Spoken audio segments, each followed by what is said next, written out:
Good afternoon. It is Friday, August 7th, 2020. This is the summer thunderstorm season here in southern Arizona.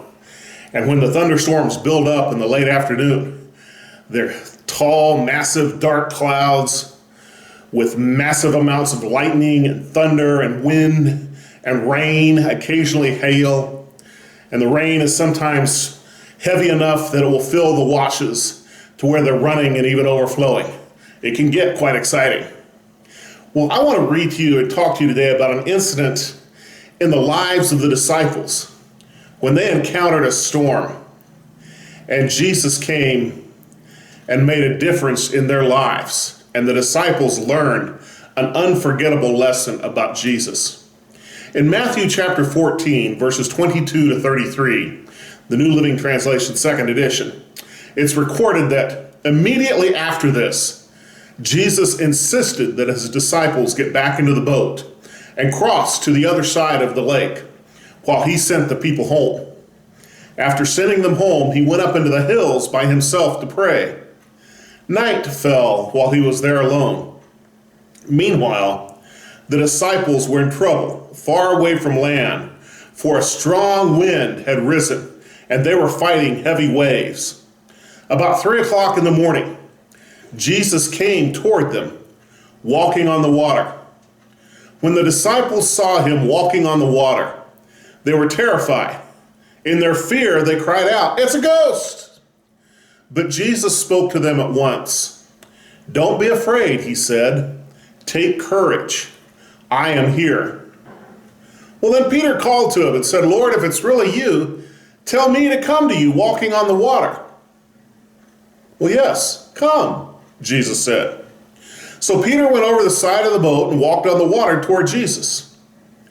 But when he saw the strong wind and the waves, he was terrified and began to sink. "Save me, Lord," he shouted. Jesus immediately reached out and grabbed him. "You have so little faith," Jesus said. "Why did you doubt me?" When they climbed back into the boat, the wind stopped. Then the disciples worshiped him. "You really are the Son of God," they exclaimed. There are storms in this life. Some of the storms we endure are of our own doing. We've brought upon ourselves. Other storms are thrust upon us. The wind and the waves come up and we're afraid of drowning. Your storm may not be a physical kind of throw you out of the boat type of storm. It may be a financial storm or a failed relationship or some other kind of disturbance in the free flow of your life. But you recognize the sense of dread and fear the disciples were facing.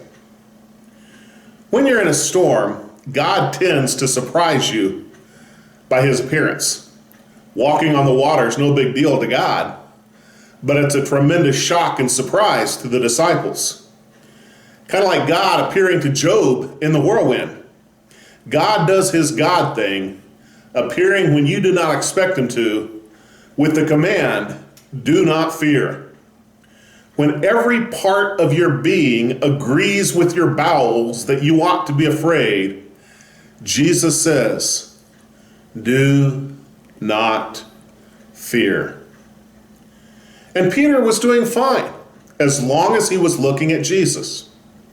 He messed up when he started looking at the wind and the waves. What are you looking at? Are you looking at the storm or the Savior? The turmoil and the tempest or the master of the wind and the waves? It is inconceivable to God that we constantly have so little faith that we doubt him all the time about everything. We need to be assured that God indeed does have our best interests at heart. The storms that God allowed to come into our lives are storms for our perfection and instruction, that God might be glorified. You know, the 12 disciples would never look at a boat or a storm in the same way. Storms help us grow and increase our faith in God. May we keep looking to Jesus and ride out the storms in his presence, looking to him and not the strength of the storm. God bless you today.